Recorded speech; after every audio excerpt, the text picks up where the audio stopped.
dalam negeri apa ni? Pergilah luar sikit ke kan?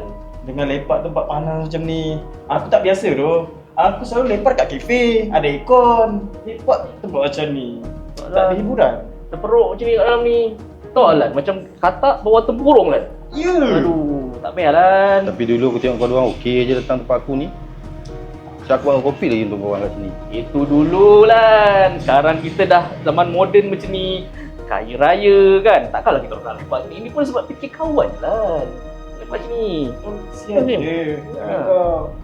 Sekarang duit kena masuk. Kita kena tunjuk kita punya kekayaan. Kalau kau kerja daripada dulu sampai sekarang kau kerja kat, aduh, Tak orang maju, Alan. Tak maju. Kau tengok aku.